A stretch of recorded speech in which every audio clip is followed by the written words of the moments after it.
This is David Bowman with the Fly Lab, and I'll be tying the Freak on a Leash Hendrickson version. The fly starts with a size 14 hook. It's 2x long. I got an acrylic bead on there. I'm going to use 14-0 thread. 8-0 would work, but the thinner the better. So go ahead and tie in. I'm going to tie in some wood duck flank here for the tail. Nothing fancy, just building a nymph here in the back. Just pull that a touch. Okay, gonna tie it down the bend just a little bit.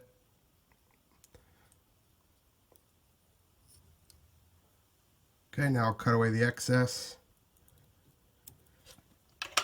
For the body, I'm going to use a single strand of DMC Light Effects embroidery floss. One is their brown, the other is their pearlescent. So just going to go ahead and tie that in there. Pretty well sized out for 5 turns. So I'll do 1, 2, 3, 4, and on the 5th turn, just going to tie that off. Okay, get a nice shiny barred look there.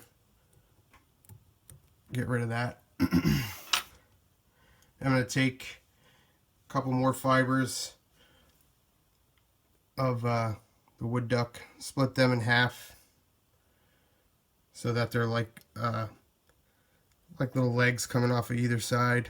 Okay, so I got them split off to either side. Just going to do a quick wrap. Alright, square them up a little bit.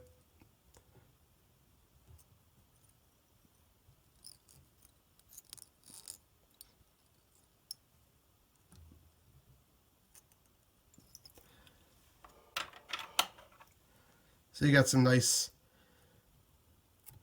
legs there going for the nymph. Then I'm going to take some black holographic tinsel. This is just going to be my wing case here.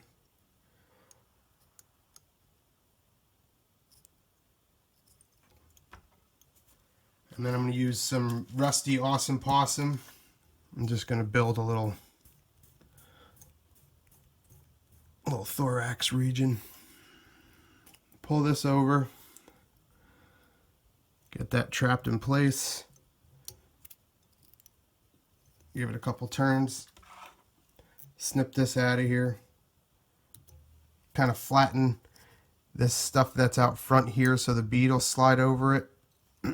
And then whip finish tight up against the tinsel here. 1, 2, 3, 4, 5. Pop this out.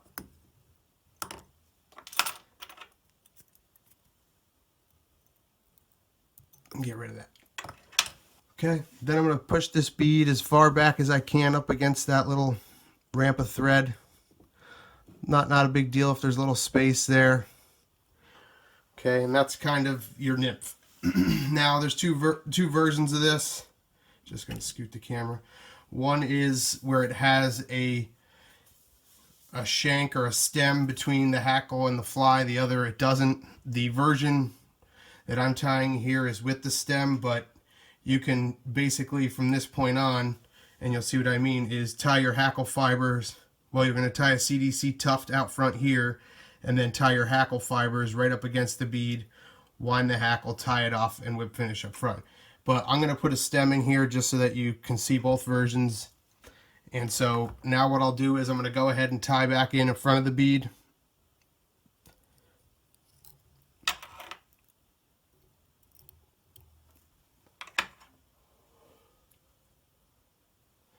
This is opal tinsel, probably one of my favorite colors of all time. I think I've said that before in a couple of videos.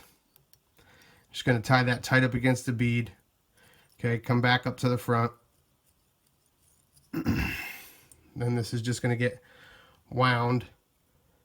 Okay, try to keep everything looking flat and nice. Tie that off.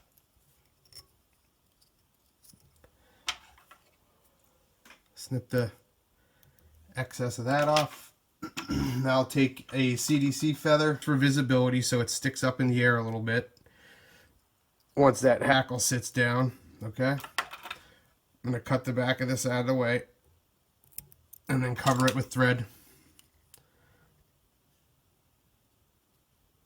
Okay, and that's where I want my hackle to start. Just in line with that, I got 2 hackle fibers here ready to go. One is furnace and the other is dun gray, and I'm just gonna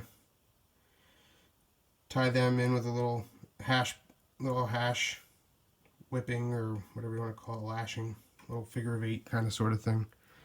So I'm just gonna go over them, twist them forward straight, get them lined up with the back of that thread as best I can, pull that tight, do another turn or 2, and then bring my thread forward.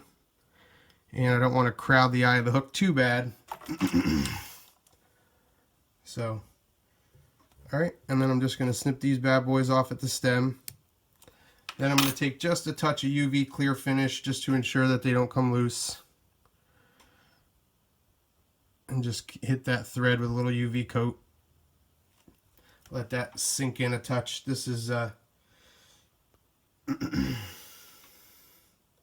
Loon Outdoors UV clear finish, and I'll hit that with a UV lamp just to harden it. Lock those hackle fibers in place so you don't lose them at this step, because that would be, really annoying. Okay, and then I'm just going to take these nice and easy, and we're going to wind them up front here. Try to get them to stay laying flat. That's one.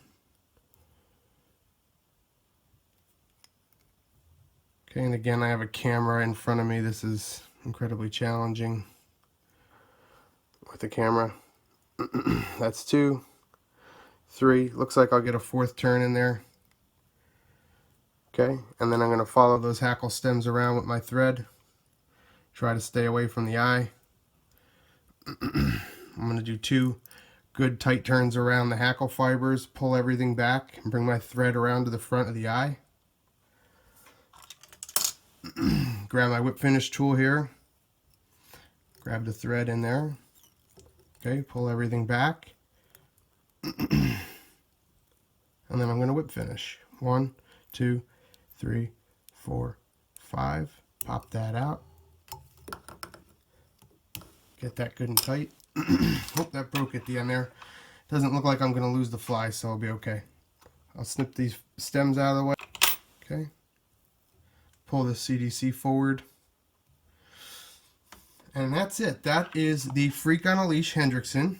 Okay. You can see basically it's designed to be a nymph sitting subsurface. Those hackle fibers, you're gonna want to dress these with your fly floating. I use Frog's Fanny. The other thing I noticed too is if I have a couple strays sticking down, they'll prevent the fly from sitting just right. So I get rid of them. You don't have to, but all right. And so that's it. That's the Freak on a Leash. Again, there's a stemless version where the hackle would be right up against the bead. It's actually a little easier to tie too, so it looks like people are going to favor that pattern. And all I ask is that if you tie it and you like it, is to not take credit for it as your own. Please don't steal it. I did think this bad boy up, and I'm looking forward to fishing it. So thanks for watching. Have a good day.